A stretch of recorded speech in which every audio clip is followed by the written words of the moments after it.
Thank you for joining us tonight. Got a couple more people trickling in. We're so excited tonight. We've been waiting and really looking forward to this presentation. Before I introduce our presenter tonight, just want to start by saying you can see the pleading around the edges of the room of free books, please take us home. So if you haven't perused the books yet, please do. They're free. Take them home, enjoy them. We had a really fantastic used book sale. A big thank you to our librarian, Rhoda. I think she was just in here a minute ago. Yes, a big round of applause. Woo! Thank you so much for putting all that together. It was fantastic. I also wanted to tell you about another resource, what we have on the back table in case you're interested. You may have seen the post before. We have free online parent coaching through parentguidance.org, and it's free, it's anonymous, it's available to anybody who supports our children here at Peabody. They've got a QR code on the back. You can literally QR code and be registered and be talking to somebody by the evening. They've got about 40 different pathways and topics that they can support you with. It could be how to have difficult conversations with your child, how to work on impulse control, lots of those topics that we see frequently at the elementary age. So just wanted you to know that resource is there, and we just hope that you use it. But now on to the featured event for the evening. Super excited to introduce Trish Hecker from Open Door Support. We're really excited to have her here talking to us about online spaces. She will work through her presentation, and then at the end, we will have a little bit of time for question and answer. We are recording the presentation part because we've had a lot of parents who are either ill or can't make it tonight that would like to access the recording later. But when we get to the question and answer part, we will turn it off so that you can feel free to ask any question that you like. All right, a big welcome to Trish. You'll have to remind me to stop recording, I will, by the way. Yes, we'll do. All right, hello everybody. My name is Trish Hecker and I own Open Door Support. Thank you so much for having me here. I'm really looking forward to sharing my knowledge of how to stay safe in online spaces. So without further ado, I'm just going to get into my slideshow. Okay, so that's me. I am a mom to two emerging adults, 18 and 20, and both were actually born here at Santa Barbara Cottage Hospital and then Goleta Birthing Center when it was a birthing center. We now live in San Ynez Valley, actually for the last sort of 20 years. So I've been aware of online spaces for probably like the last 10 years when that started emerging in my child's life. Can I have a phone? Can I have social media? So I am not new to this gig or game. Professionally, I've been doing this for the last sort of 4 years of teaching and bringing this information to schools and churches and whatnot. So at 46 years old, after sort of being like a very active mom and trying to get information out there, prioritize my kids' safety, I kind of had just sort of a wake-up call, and I had another career, and I just thought, you know what, I really want to work in the therapy space, and I really want to work in the educational space. And so at 46, I went back to school, finished my undergrad, and then I just finished my second master's. So I got super serious about this. During my first master's, I finished a certificate in sexuality education. It was a year-long program, and I prioritized learning about how to teach parents about child sexual abuse and safety. So I was able to sort of like in the master's program, sort of tailor what it was I really wanted to study and how to help parents, because I knew I didn't know how to talk to my kids about this, right? We're not really taught. We're not taught a lot about how to be parents, frankly, but this seemed super important to me. So fast forward the last couple years, I started a comprehensive sexuality education program through Open Door Support called Healthy Relationships and Healthy Bodies. And it's actually California mandated education for middle school and high schoolers. And so I do that. I teach in schools up in San Ynez Valley. And so I hear straight from the kids what's up. In the classrooms, they tell me what's up. And then in the therapy rooms, they tell me what's up. So straight from the horse's mouth, I know what the kids are doing and what they're not telling you.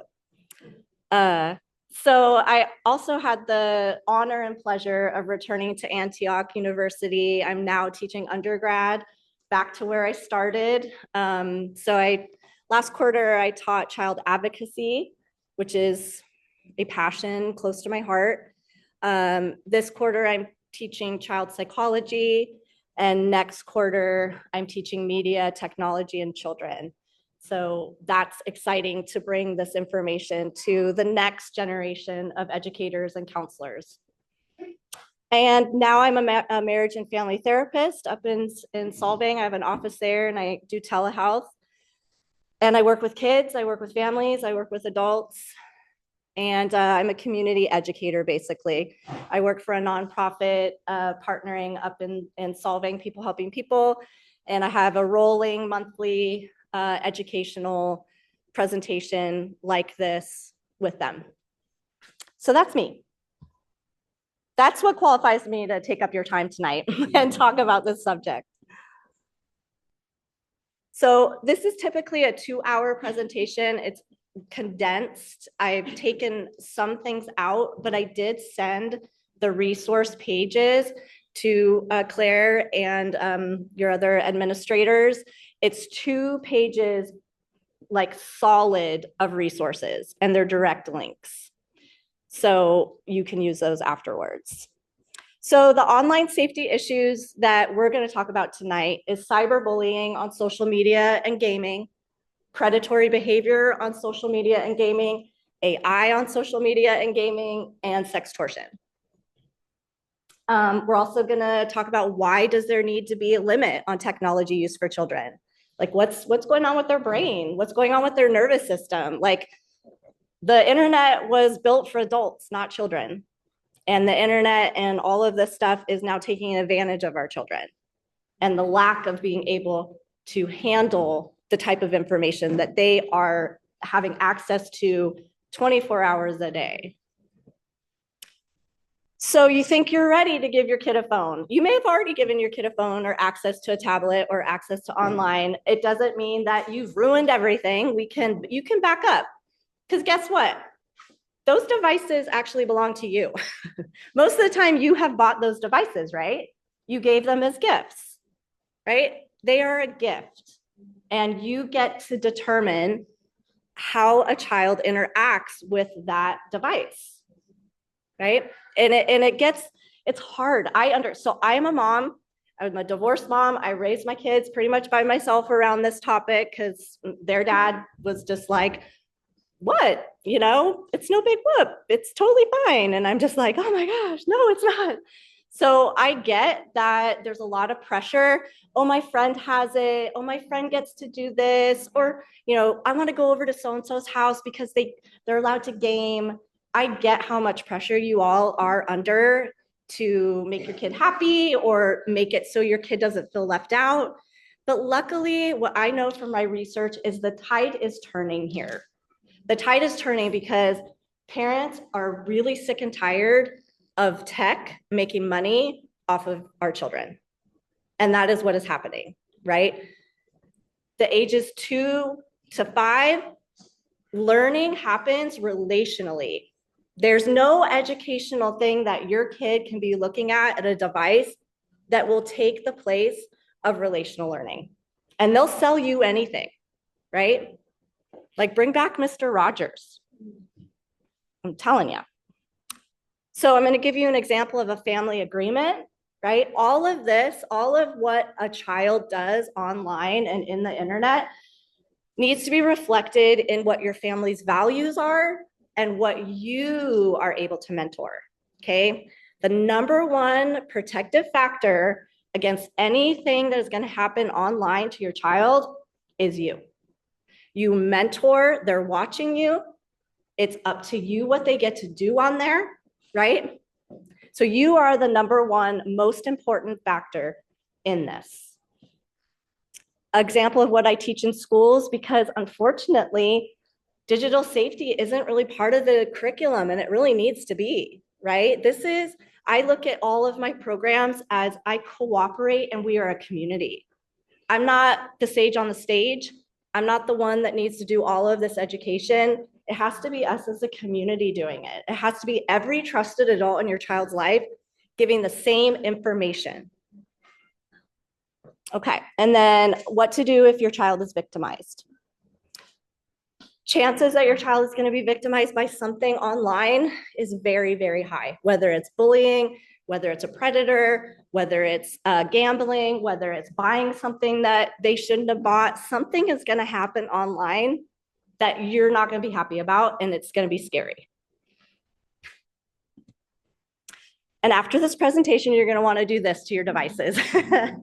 You're going to want to go home and this is the next one, the throwing away. Yeah, you're going to want to go home and do that. And I know we don't have like big computers like that anymore, but you get the idea. You're going to want to like throw it against the wall, unplug it. You're never allowed to go on there again, because this is really scary stuff. And it can feel like, oh my gosh, if I just take it away, then there's going to be no danger. But you know that that's not true because your kids are in other spaces, right? They're on the school bus. They're in libraries. They're at school where there's devices. They're at a cousin's house, right? We're arming our kids with ways to navigate this because there's no place that they're going to go in the future where they won't have access. It just isn't reality. So let's talk about in real life safety measures we have taken or will take with our kids, right? So car seats, I did lots of research on car seats. Now car seats, like I think it goes up to like you're like 10 years old now still, you have to be in a car seat or something. Like car seats are a big deal. They're so big, you can't leave the hospital without one or a birthing center without one, right? You do a lot of research on what's the best one. You would never let someone take your child in a car without a car seat. Do lots of research about that, right? The chances of your child being in a car accident as opposed to being victimized online, it's more likely they'll be victimized online, right? Medication, we lock that stuff up. I promised Claire I would not swear. I have such a hard time. Great catch. Thank you. I'm used to teaching undergrad students. They're just all about it. Okay, so medication, right? And now they make it look like candy. What in the heck, right? So we have to work so hard on that. Allergies, we tell everybody anywhere our kid goes, allergies, food sensitivities, right? We have that conversation with every adult that our child is going to be with. When was the last time you had a conversation with another adult that your child was with about how you want your child to act and interact online? It just doesn't happen. But we do all of these things, swim lessons, the best swim teacher, right? Even the lifeguard thing, body safety. You've taught your kids about private parts, right? Drugs once your kids are older and even younger, unfortunately, right? Don't buy this, don't take that. It looks like candy. You might like check to make sure that grandma has all her medication locked up when the kids get babysat. Like think about how much work you put into keeping your kids safe in real life against real dangers, right? Driving drunk, alcohol. So you would not put your 10-year-old in a car and go, good luck, see ya, you know? You have lots of talks, what's acceptable, what's okay, what to be careful of. Don't pick up strangers on the side of the road. All of these things are easily, come off of our tongues, and we have these conversations so easily, it's expected. Have anybody come up to them and say, these are the conversations that you should have with your kid about online safety? I'm just checking the room. Anybody have anybody come up to them and say that? Okay, good. I'm like, because I shouldn't be here if you did. Yeah, this is why I did this. This is why I do this, because it's not fair.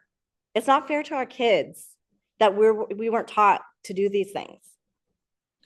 So you might walk away feeling, dang, whoops, right? But no, you did your best, right? With what you know. And until you know better, then when you know better, you'll do better. So I have faith that after you know some of this information, you'll do better, right? You just didn't know. By the great Maya Angelou. So my sort of mantra around my parent coaching, therapy, and all of this is it takes us to be calm, curious, to stay connected, right? We can't assume that we know what our kids are up to, and we have to be calm when we approach the subject, and we need to be calm when they come to us, when they mess up, or when something happens, because that is going to happen. My kids have messed up, right? My kids have looked for things and then come to me and gone, so I saw this and now I'm really messed up, right? Okay, let's talk about it, right? Tell me how you're feeling about it. Tell me how you got there. Or they came to me when they were allowed Instagram, right? Private only, no picture, right? And we would go through the DMs. Do you know this person? No. Okay. And so it takes, like, you gotta be with them while they're interacting with all of this. This internet, gaming, social media is not a babysitter. It is not a babysitter. It never was supposed to be a babysitter. Like I said, I was a single mom. I would come home from work. All I wanted to do was cook dinner without a child asking me for something very, very easily, giving a device, right? Luckily, I had an old school VCR, put in a movie. Thank goodness. I thank goodness that I didn't have the pressures that you all have now, because I don't even know what would happen, right? So calm, curious, connected. And again, this is not a new phenomenon, y'all. People have known about this for a long time. So in 2008, the European Commission tried to do a public outreach telling, the online safety measures back in 2010. And this is exactly what I and every cyber trauma online safety expert will tell you. All of this, it hasn't changed at all, right? Supervise your children's internet use. Staying nearby whenever the child is online. Okay, this is a hard and fast rule, and I'm pretty chill about some things, but there should be no devices ever in your child's room at night alone. Most of the stuff that goes down that is really dangerous and bad happens late at night in your child's room when they have their device. I mean, it happens other times, but this is when the predators are out. And I hate to say it, because the internet can be used for good. It really can. There's a lot of good things that are out there, but it is a predator's hunting ground. That's what they use it for. They know that there's kids online at night by themselves with no parental supervision. I mean, that's the perfect setup, right? So checking your child's email and instant messaging account, again, until your child is able to navigate this safely, it is your responsibility to be checking this, right? Specify rules for the child's internet usage, installing filtering software, and installing monitor software. This was how many years ago? Still same rules. So again, cyberbullying, predatory behavior, AI, which is frightening and horrific, and sextortion, which is really, really a sad state of affairs that is going down online. but this is not a full list of all the dangers online. This is the list that we're going to do tonight. So what is cyberbullying? Cyberbullying happens when someone harasses, threatens, or embarrasses another person online, right? And that can happen on gaming. Just, you know, you and your kids' friends, then somebody comes on, nobody's supervising, so they can say anything. And the minute they get behind a screen, it's like all bets are off on any sort of kindness or social niceties. Like, it's like they suddenly feel like they're invincible and can say and do anything because there are no repercussions online. It is the Wild West out there. It can include aggressive, cruel online communication such as text, direct messages, and social media posts. I mean, the incessant bullying that can happen online, it's not like a kid when they leave school and maybe they're bullied on the playground and they get to go home and they're in their safe space, right? And their nervous system gets to calm down, they feel the love. It's incessant. If your child is online and reading it, there's no escape. It's just constant bullying. And some cyberbullies also share personal information, pictures, or videos designed to hurt or shame their targets. Okay, send me a nude. This is happening ages 9 and up. It's very hard to hear this, but that is how young these types of things are happening. As soon as you give them this device with a camera on it, okay, they can be manipulated. That's what happens. The kids bully each other into doing it. Oh, you're not cool if you don't do this, right? Oh, but so-and-so likes you and they just want to see. I mean, all of the stuff, okay? And then the threats come. If you don't do this, I'm going to send it to everybody. And this is people that know your kids. The second that we're talking like the Yahoo boys across the world, like there's now whole organizations whose only job is to target your children and bribe them into giving them a picture of your child and then bribing them for money. And that is what ends up leading to suicides. Sorry, that's my kiddo. Eek, sorry. So yeah, so that happens. It happens more than you really want to admit. Every single middle school, every single kid has heard of this. They know it's happening. It's just a matter of time before somebody asks for it. Online predators and predatory behavior. So again, I need to remind you, the internet is not a space for children. It is an adult area. And then we help children navigate it by making sure they're in somewhat safe areas. But I'm going to tell you, there are really no safe areas anymore online because of AI. AI can take any picture of your child, and I'll get into this later, but it's up and coming so fast and scary that any picture of your child, even clothed, can now, the word is nudify, take off the clothes, insert body parts, make the child do whatever it is they want. That is what AI does now to your children's pictures. Any picture that you are posting can now be made into that. And what's scary about that is that somebody can send it to your kid and go, I have this picture of you, and they didn't do it. They didn't send that, but somebody is now using it to bribe your child.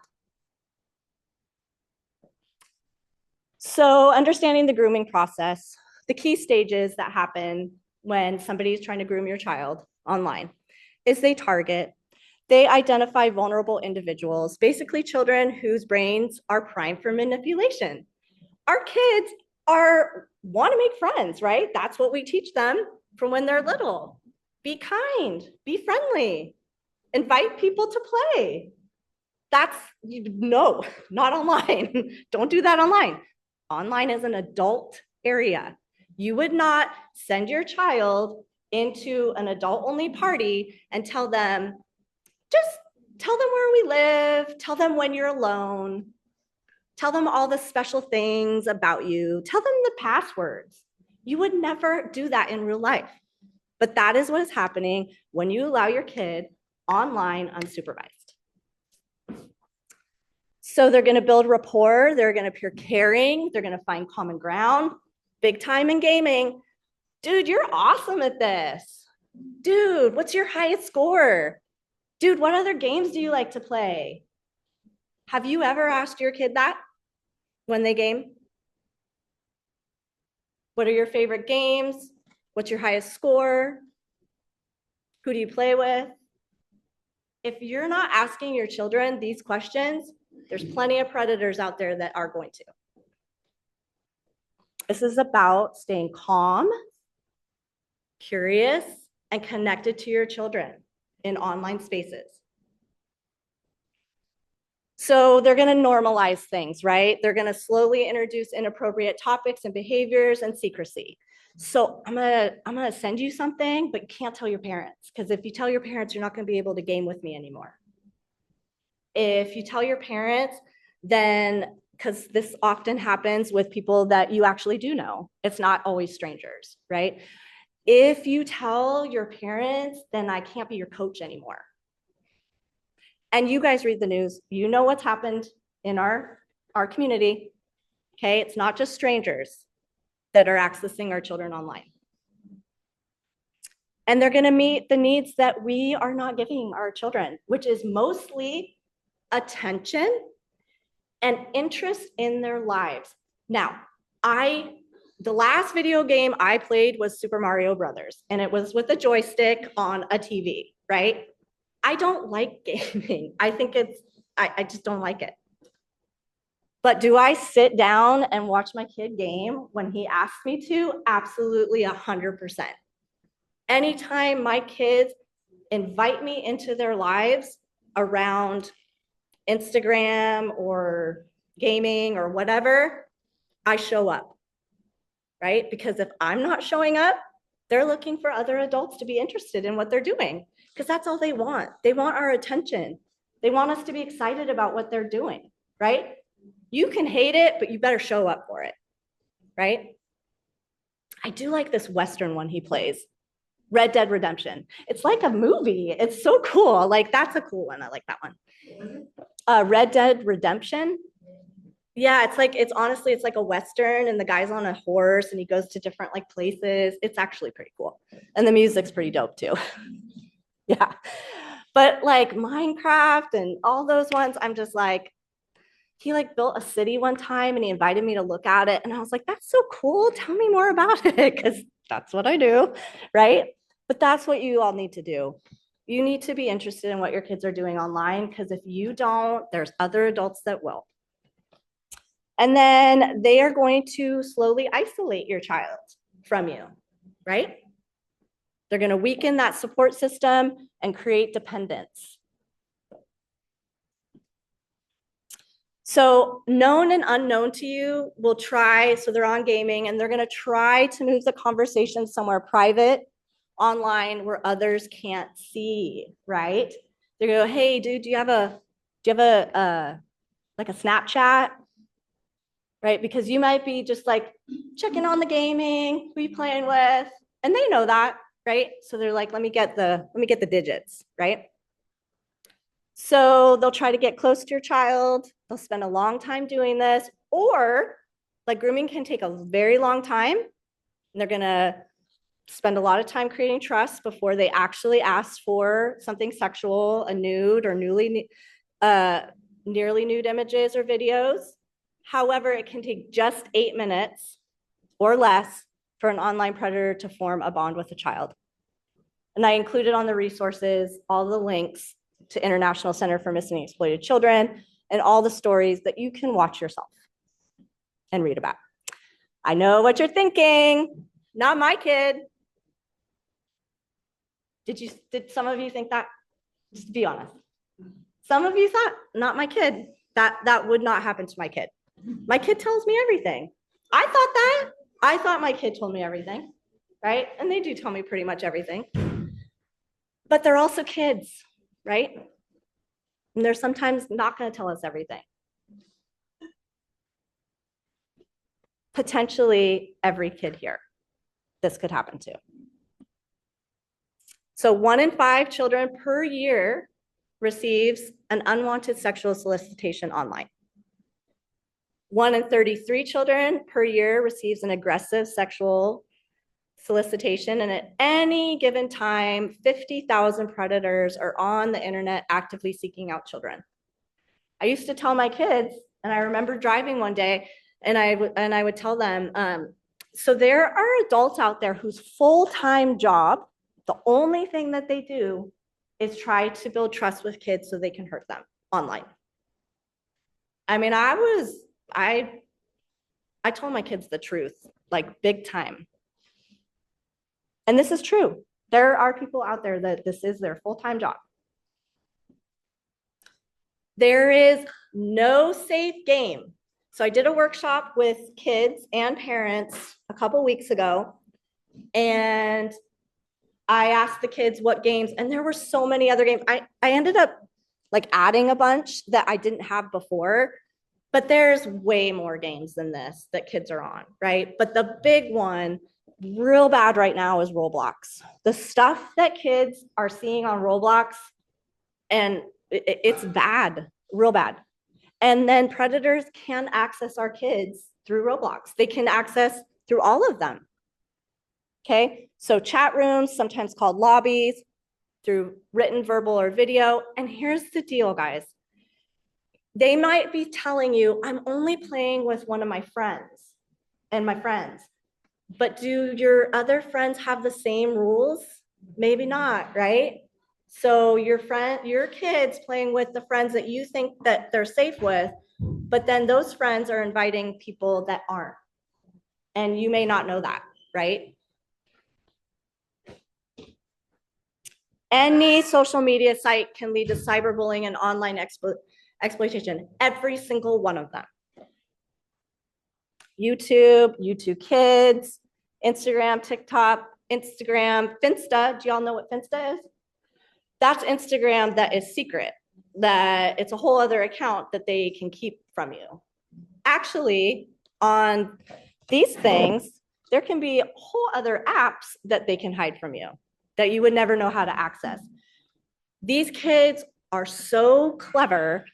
You and myself, and this is what I do for a living, I will never be able to keep up with how much they can do on here, and neither will you. I mean, unless you just like spent your whole day trying to figure out this stuff, their minds are just different now, and they know and they hear from people how to do all this stuff.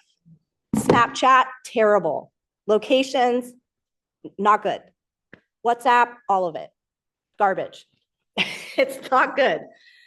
There are some redeeming qualities of having a social, connection, but not until your kids are like in high school and can actually have in-person conversations with other human beings and know how to like protect themselves and know how to tell you if somebody's hurting them.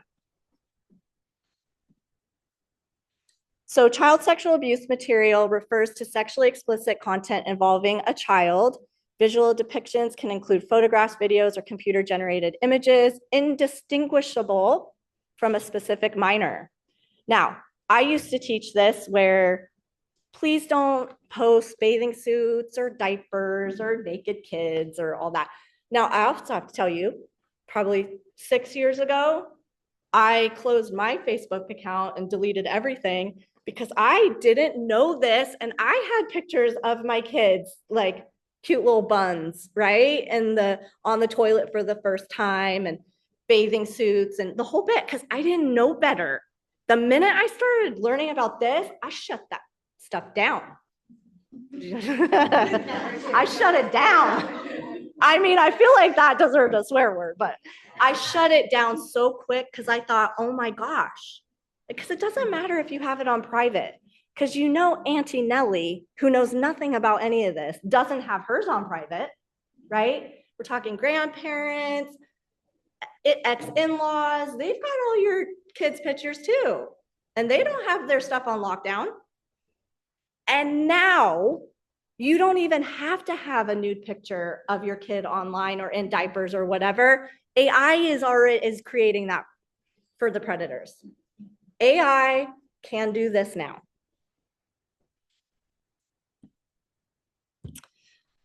So when predators pose as someone else online to coerce victims into taking and sending sexually explicit photos and videos, and then immediately demand payment or threaten to release the videos of the victim's family and friends, it's known as financially motivated sextortion. Okay, and this is what it looks like. Hey, I got your nudes and will ruin your life. Imagine yourself getting that email or text. Imagine the terror and the shame and the worry that you would experience as an adult and what your child would feel in the middle of the night potentially, or on the school bus or wherever it happens, alone with this pressure and terror. Like I'm not like shut down about this anymore, but I like literally, I can't like break down every time I research this. But this one, I don't know what it is, but it makes me cry every time I read a child dying by suicide because of sextortion. Something about it just gets me. Because it's so, I can imagine the terror and the loneliness that these children feel, and feeling like they can't go to their trusted adults. They can't go to their parents with this. Why? You have to ask yourself, why do kids not go to their parents when this shows up on their phone? Because they're scared. They feel shame. And number one reason kids tell me, I'm afraid they'll take away my phone. So I'm going to get into how that is not how we handle this. Do not threaten your children with taking away their devices when it is unrelated to anything else. Now, taking away a child's phone when something like this happens, you can explain, okay, this is very dangerous. I need to help you now. I need to get in there. We need to call law enforcement, right? That's an appropriate, like, please give me your phone now, right? This is getting serious. Any other reason, do not use devices as punishment. It will just force your child to start lying to you. And I know this because kids tell me this. I'm not just making that up. Okay, so send me $500 right now and I'll delete it all. And it just keeps going and going and going. And these kids are alone in this and they see no other way out. So I'm going to skip this, but this is basically on the resources. You can look up Paul Raphael.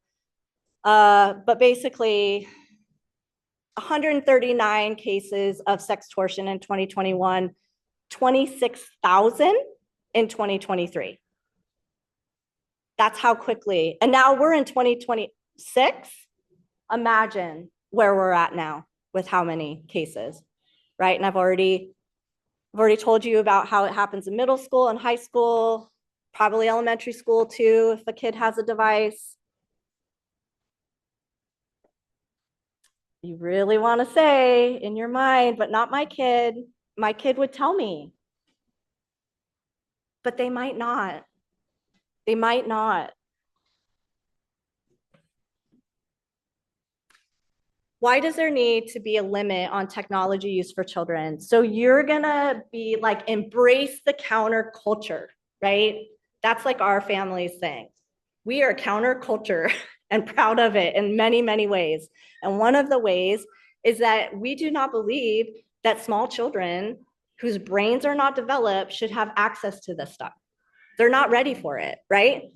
So there's negative impact on the developing part of the brain, right? When they have excess exposure, they have a hard time being in real life, right? Just think about how you feel when you're on your thing and someone interrupts you. You're like, oh, right? Or just a second, I'll be off in a minute. That happens, right? Because it's made to do that. It's made to suck you in.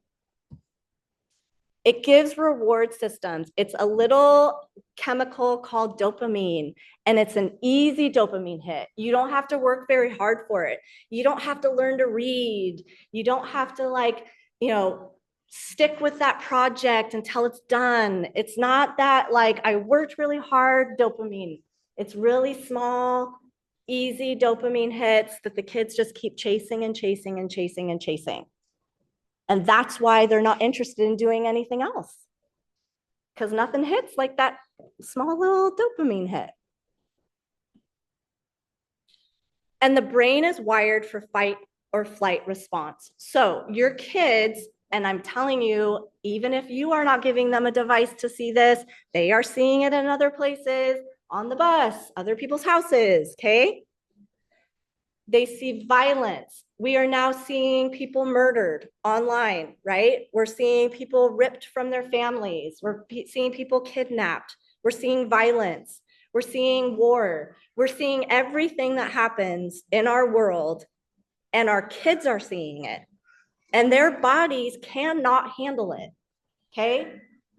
They go into the biological response of fight or flight or freeze, right? And they're frozen and they can't get out of it, right? It's stressful. Their bodies are not made to handle this stress, especially if we're not following it up with. So you probably saw some really scary things online, right? Or they might tell you, Joey, my older cousin, showed me this really scary thing, right? If they don't tell you that happened, you can't help them process it. So they're in constant state of arousal.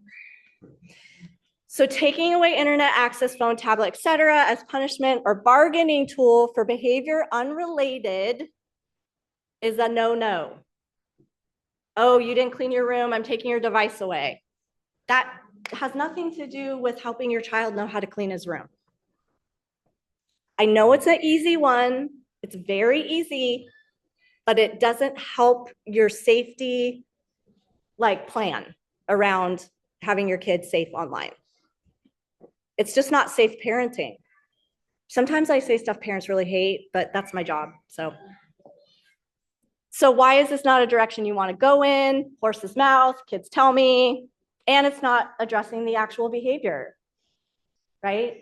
Oh, you didn't finish your food. No gaming tonight. What the heck does that have to do with learning healthy eating? Nothing, right? So back to the calm, curious, connected. So you think you're ready. If you think you're ready, you should be able to set up accounts together. Usernames, passwords, walk your kids through. Nobody ever gets these ever, right? They're on lockdown. You would not let your child have unsupervised play dates with strangers. So do not let them go online unsupervised with strangers. The social skills they bring to online worlds are the same ones they have or don't have in real life. So if you know your child in real life would go along with whatever an adult told them to do, which is what they're kind of taught to do, they're going to do that online too. And then keep devices in central places, right? And then if you have two homes, and I went through that, right? Confirm with a contract that all the co-parents are following through these parameters. If you need to go to family therapy to have this on lockdown, do it. It's worth it.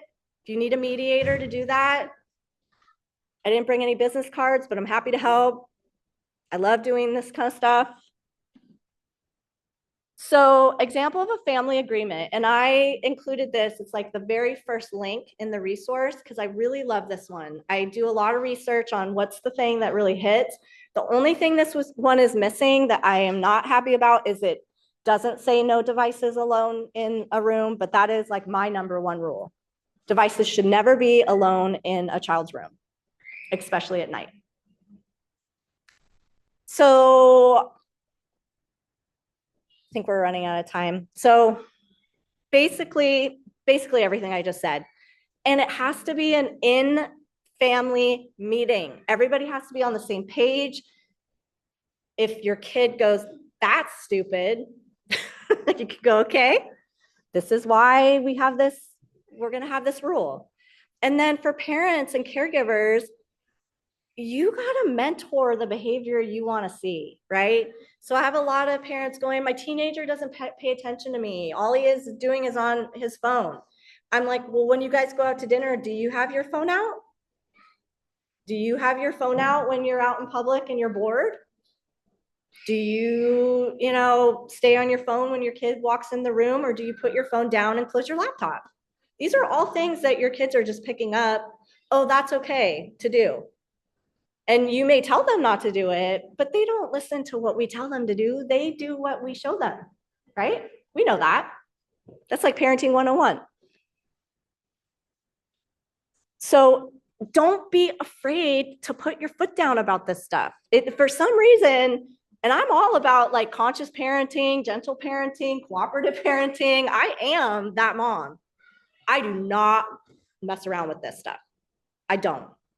It's my home, my rules. I am your parent. It is my job to keep you safe in real life and in online spaces. That's my job. It's my only job. It's my most important job. And if your child comes and tells you something scary, stay calm, don't freak out. Get to know your children's online friends, get to know what they're doing online, ask them questions about it, be interested. This is what I teach in schools, digital friendships. Your school can hire me to do that. I'm happy to come down here to Santa Barbara. I don't mind making the drive. I'm just all about like, let me help you with your kids to learn this stuff, because just nobody's teaching them how to do this. And you are the most important and vital protective factor to your child in this realm. You. I can help you. There's plenty of resources, 2 full pages I gave you, but you are the most important. So back to your behavior around devices and why you're like, my kid is so bratty, or my kid, da, da, da, da. When researchers ask children and teens how their parents' mobile device use makes them feel, they often use words as sad, angry, and lonely. And they express dissatisfaction with those parent-child times.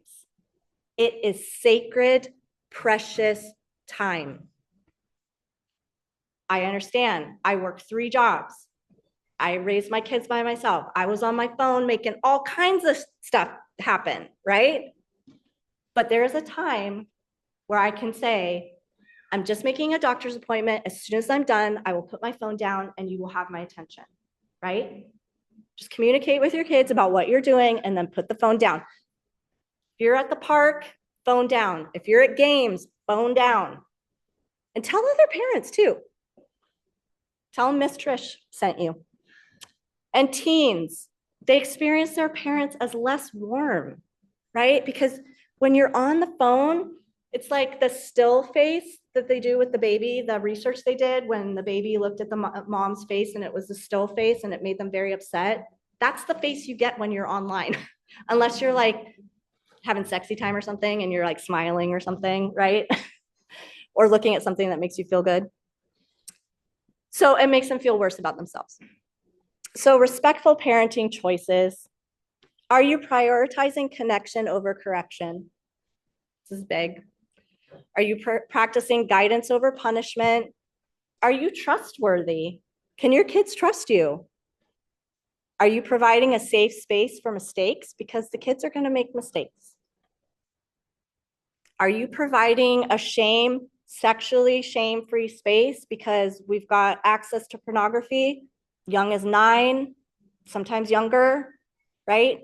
So if we shame that, they're not going to come to you. They won't. Are you willing to learn new information? Yes, you are. Check on that one. And have you sought out support and education? So you guys are 2 for whatever, how many there are. You got 2 already in the bucket.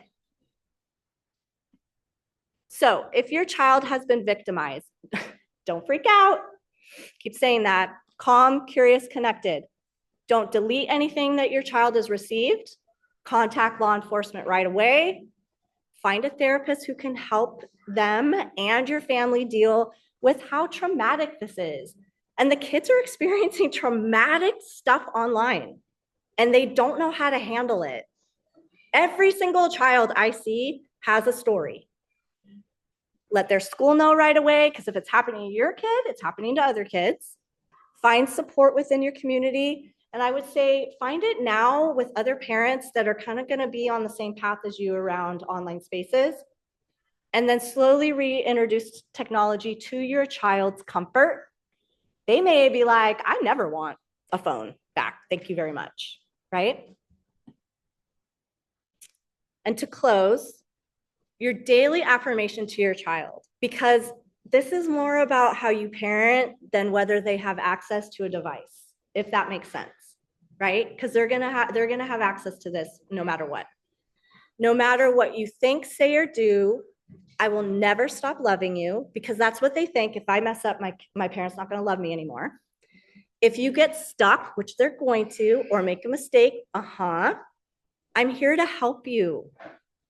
You are not alone, because they feel really lonely when this stuff happens. And that's it.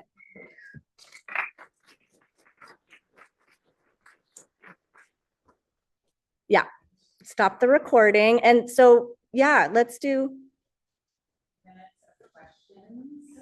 Yeah, yes.